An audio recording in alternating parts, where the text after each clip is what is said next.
Hello students, today we are going to discuss kinetic energy of rotating body. Students हमने पढ़ा था linear motion के लिए अगर कोई पार्टिकल है having mass m and velocity v, then its kinetic energy will be half mv square. और अगर हम रोटेशनल में बात करें स्टूडेंट्स, फिर हम ड्राइव करेंगे रोटेशनल के केस में आपकी काइनेटिक एनर्जी होगी हाफ. मास के केस में हम रोटेशनल में क्या लिखते हैं, मोमेंट ऑफ इनर्शिया, और वेलोसिटी की जगह angular velocity half I omega square. तो स्टूडेंट्स इसको ड्राइव करने के लिए हमने क्या किया, we have consider a rigid body of mass m, okay, and it consist of n particles. Student, let this body be rotating with angular velocity omega about a given axis of rotation. Suppose this is axis of rotation O. Okay बेटा, इसके along हमारी body क्या कर रही है, rotate कर रही है. तो as we see this body is made up of n number of particle having different mass m1 m2 m3 up to mn. तो इस बॉडी में बहुत सारे मास होंगे बेटा. अगर मैं मान लू कोई मास m1 जिसकी पोजीशन ये है हैविंग मास m1, तो डिस्टेंस कितना हुआ यहां से मैंने माना r1. तो इस तरह से क्या करेगा, ये मूव कर रहा है, इसकी वेलोसिटी हमने मान ली v1. तो kinetic energy for first particle, और we can say kinetic energy of particle of mass m1 क्या हो जाएगी, kinetic energy half m1 v1 square. हमने सेकेंड पार्टिकल यहां पे कंसिडर किया having mass m2 and at a distance r2. This particle is moving with velocity v. तो students, तो इसके लिए हमारी काइनेटिक एनर्जी होगी half m2 v2 square and so on. अगर मैं nth पार्टिकल ले लू यहाँ पे तो उसकी काइनेटिक एनर्जी होगी हाफ mn vn स्क्वेयर. तो so student, to find the total kinetic energy of the body about a fixed axis of rotation, तो हम क्या करेंगे, sum of kinetic energy of all particles, जितने भी पार्टिकल्स की kinetic energy है सबको क्या कर देंगे बेटा, सम कर देंगे. सो बेटा total kinetic energy about a fix axis of rotation will be kinetic energy of first particle, second and so on. Add कर देंगे, क्या हो जाएगी, half m1 v1 square plus half m2 v2 square up to half mn vn square. Students यहाँ पे हमारी v क्या है, लीनियर वेलोसिटी. अगर रोटेशनल मोशन हो रहा है तो क्या मैं v की जगह r ओमेगा लिख सकती हूँ. हर एक पार्टिकल स्टूडेंट रोटेशनल मोशन में मूव कर रहा है एक फिक्स्ड एक्सिस के अलोंग. तो स्टूडेंट हर किसी का जो रेडियाई है क्या है, वो डिफरेंट है, और जबकि एंगुलर वेलोसिटी सबकी क्या है, सेम है. तो मैं लीनियर वेलोसिटी आपकी क्या होती है, r ओमेगा. तो फर्स्ट पार्टिकल के लिए डिफरेंट रेडियाई है, सेकेंड के लिए डिफरेंट, थर्ड के लिए डिफरेंट. तो मैं क्या लिख सकती हूँ, v1 equal to r1 omega, इसी तरह से v2 equal to r2 omega and so on. vn क्या हो जाएगा, rn omega. Substitute all this value in equation 1, we get total kinetic energy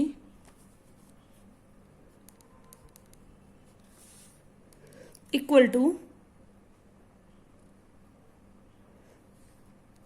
half m1 क्या आ गया, r1 square omega square plus half m2 r2 square omega square up to half mn rn square omega square. तो हमारे पास अगर मैं common ले लू यहां से, ओमेगा स्क्वेयर क्या आ जाएगा बेटा, कॉमन आ जाएगा. तो हमारे पास क्या बचेगा, m1 r1 square m2 r2 square up to mn rn square. तो ये क्या होता है आपके पास, moment of inertia.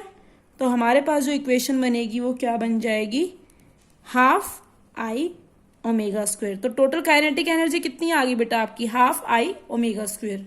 Angular speed हमेशा याद रखना, एंगुलर स्पीड हमेशा क्या रहती है, सेम रहेगी. अगर यहाँ पे हम बात करूं बॉडी की, अगर 1 सेकेंड में पार्टिकल्स ने, इस पार्टिकल ने यहाँ पे कोई पार्टिकल 10 डिग्री का एंगल कवर किया, तो यहाँ पे जो है वो भी क्या करेगा 1 सेकेंड में 10 डिग्री ही आगे जाएगा। यहाँ पे जो है वो भी क्या करेगा 10 डिग्री का ही कवर अप करेगा, यहाँ वाला भी 10 डिग्री का ही कवर अप करेगा।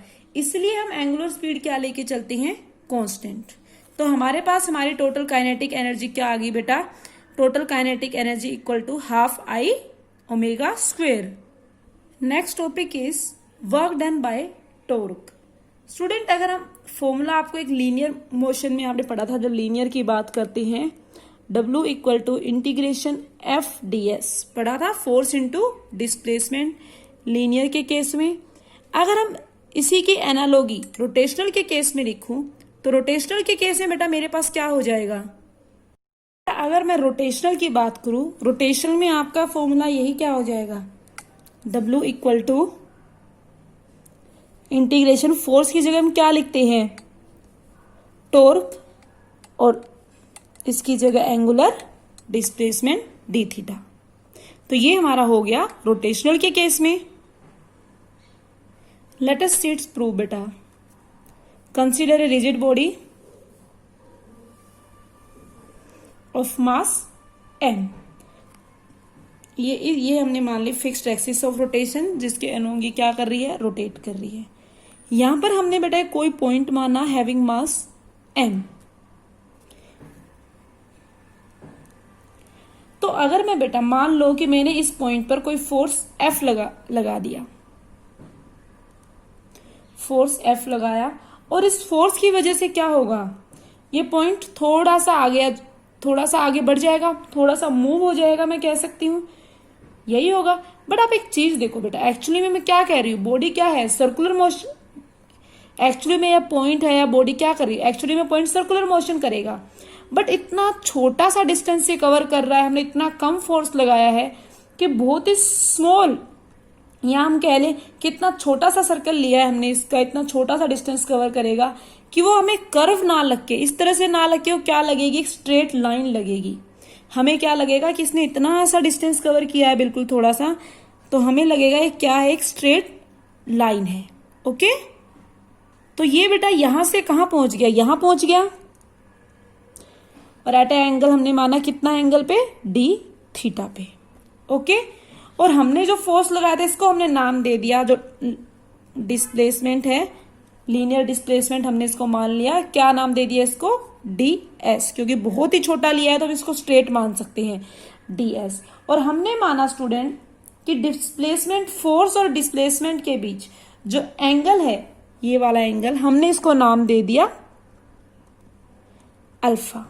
ओके, अगर मैं इसको अच्छी तरह से ड्रॉ करना चाहूं कि ये क्या है, मेरे पास कोई भी है, ये पार्टिकल है जिसका मास हमने m माना था, इसके ऊपर हमने फोर्स लगाया F, और ये डिस्प्लेस होके कहाँ पहुंच गया बेटा, यहाँ पे, और ये हमें क्या लग रहा है, लीनियर डिस्प्लेसमेंट। तो ये क्या है, ds, ये d थीटा, और ये हमारे पास क्या है बेटा, अल्फा। तो यही होगा हमारे पास। तो अब हमें देखना है वर्क डन। तो हमने एक बहुत ही स्मॉल फोर्स लगाया, स्मॉल फोर्स लगाने की वजह से स्मॉल लीनियर डिस्प्लेसमेंट हुई, तो यहाँ पे जो वर्क डन होगा वो भी क्या होगा बेटा, स्मॉल। तो हमने ले दिया small work done equal to क्या होता है, हम लिखते हैं F डॉट S, और डॉट का मीन्स हम क्या लिख सकते हैं वहां पे, डॉट पर एफ एस कोस थीटा। तो हम यहाँ पे क्या लिख दूंगी, force into displacement into cos theta. अब यहाँ पे जो फोर्स हमने कितना लगाया, स्मॉल फोर्स F, डिस्प्लेसमेंट कितनी हुई है, ds, और cos theta, cos theta is the angle between F and ds। तो कितने एंगल बना रहा है बेटा यहाँ पे, अल्फा। तो हम क्या लिखेंगे, कोस अल्फा। ओके, अगर हम इसको चाहें तो क्या लिख सकते हैं, इसको बेटा मैं ये लिख सकती हूँ F कोस अल्फा इंटू में ds। ये फोर्स है, ये इसका कौन सा कंपोनेंट हो जाएगा, F कोस अल्फा, कोस वाला, और यहाँ पे क्या हो जाएगा, एक साइन वाला कंपोनेंट। मीन्स क्या हुआ इसका, मीन्स फोर्स का मैं वो वाला कंपोनेंट यूज कर रही हूं जो आर के क्या है, परपेंडिकुलर है। आप देख सकते हो मैं कौन सा कंपोनेंट यूज कर रही हूँ फोर्स का, जो आर के परपेंडिकुलर है। दूसरी चीज आपने पढ़ा हुआ है, theta equal to are Capone में रेडियस। तो मैं यहां से क्या लिख सकती हूँ, d theta equal to ds और r। यही हो जाएगा हमारा, इसको ले दूंगी तो मैं, ये क्या है आर, तो ds किसके इक्वल आ जाएगा हमारा, r इंटू डी थीटा। अगर इस वैल्यू को मैं पुट करूंगी, सब्स्टिट्यूट करूंगी, तो मेरे पास dw क्या आ जाएगा बेटा, small work done equal to f cos alpha into में r डी थीटा। ओके, और f कोस अल्फा क्या है, ये परपेंडिकुलर फोर्स है एक तरह से देखो, तो इसको क्या लिख सकती हूँ, f परपेंडिकुलर इंटू में r डी थीटा। और आपने टॉर्क देखा था क्या होता है, बोलो, r क्रॉस f, यही था। तो इसको मैं क्या लिख सकती हूं, tau, tau into D theta. तो ये तो वर्क डन क्या था, एक स्मॉल वर्क डन था। अगर हमें क्या निकालना है, टोटल वर्क डन निकालना है, तो मैं इसको बेटा क्या करूंगी, इंटीग्रेट कर दूंगी। और अगर मैं इसको इंटीग्रेट करूंगी तो मेरे पास क्या हो जाएगा, टोटल वर्क डन के लिए इंटीग्रेट किया, इंटीग्रेशन टाउ डी थीटा, तो क्या आ गया मेरे पास, W equal to integration of tau d theta. ये मेरे पास आ गया टोटल वर्क डन। ओके बेटा, next we will discuss about work energy theorem. आपने थर्ड यूनिट में एक थ्योरम पढ़ी थी जिसका क्या नाम था, वर्क एनर्जी थ्योरम। उसी थ्योरम को हम रोटेशनल में लगाएंगे, वर्क एनर्जी थ्योरम।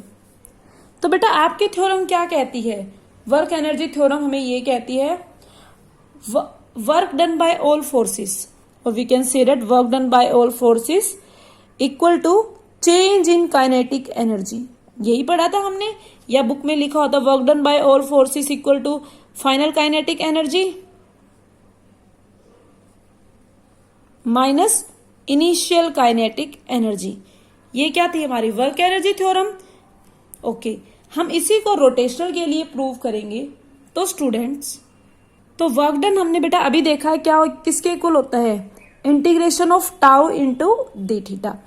जिस तरह लीनियर में फोर्स किसके इक्वल होता था, मास इंटू एक्सेलरेशन, तो यहां पे हमारा टॉर्क किसके इक्वल होगा, movement of inertia into angular acceleration. तो मूवमेंट ऑफ इनर्शिया किससे रिप्रेजेंट करते हैं, आई से, angular acceleration alpha into D theta. Okay, तो अगर मैं बात करूं हमारी अल्फा क्या है, angular acceleration means change in angular velocity, rate of change of angular velocity. तो मैं इसकी जगह क्या लिख सकती हूं, अल्फा की जगह डी ओमेगा अपॉन में डी टी लिख सकती हूँ, rate of change of angular velocity into में डी थीटा। अब यहां पे देखो ये क्या बन रहा है, डी थीटा अपॉन में डी टी, और डी थीटा क्या है या थीटा क्या है, एंगुलर डिस्प्लेसमेंट अपॉन में टाइम क्या बन जाता है, एंगुलर वेलोसिटी। तो हमारे पास क्या आ जाएगा, I D omega into omega. अगर मैं इसको प्रॉपर वे पे लिखूं तो मैं क्या लिख सकती हूं, आई ओमेगा इंटू डी ओमेगा। आई क्या है, मूवमेंट ऑफ इनर्शिया, ये कांस्टेंट है, तो इसको मैं क्या कर लूं, बाहर निकाल लूंगी, आई ओमेगा इंटू डी ओमेगा। कहां से कहां, इनिशियल वेलोसिटी एंगुलर वेलोसिटी से फाइनल एंगुलर वेलोसिटी। तो अगर आप इसका इंटीग्रेशन करोगे, आपने मैथ से पढ़ा हुआ है, तो क्या आ जाएगा बेटा इसका integration, I as it is रहेगा, इसका इंटीग्रेशन आ जाएगा ओमेगा स्क्वेयर अपॉन में 2। क्या होता है, एक्स की power integration of x into D x, उसके रिस्पेक्ट में डीएक्स के, तो क्या बन जाता है, एक्स की पावर n+1 अपॉन में n+1। तो इसकी वैल्यू कितनी है, n 1 है, तो कितना हो गया +1 ओमेगा स्क्वेयर अपॉन में 2। लिमिट क्या है, ओमेगा इनिशियल टू फाइनल। तो अगर हम इसको सोल्व करेंगे, लिमिट पुट करेंगे, हमारे पास क्या आ जाएगा, 2 minus omega I square upon में 2, ये आ गया हमारे पास। और इसको ब्रैकेट को ओपन कर दू, half I omega F square minus half I omega I square. Okay बेटा, तो ये क्या है हमारी फाइनल काइनेटिक एनर्जी, और ये क्या है हमारी इनिशियल काइनेटिक एनर्जी। तो मैं लिख सकती हूँ फाइनल काइनेटिक एनर्जी और इनिशियल काइनेटिक एनर्जी, ये क्या होगी, final kinetic minus initial kinetic energy. Okay, means यही आ गया हमारे पास, work done by all forces equal to change in kinetic energy. इसको मैं क्या लिख सकती हूँ, ये क्या हो गया, रोटेशनल के लिए आपकी वर्क एनर्जी थ्योरम प्रूफ। अभी हमारा सिर्फ एक ही टॉपिक बेटा बचता है, that is rolling motion. Okay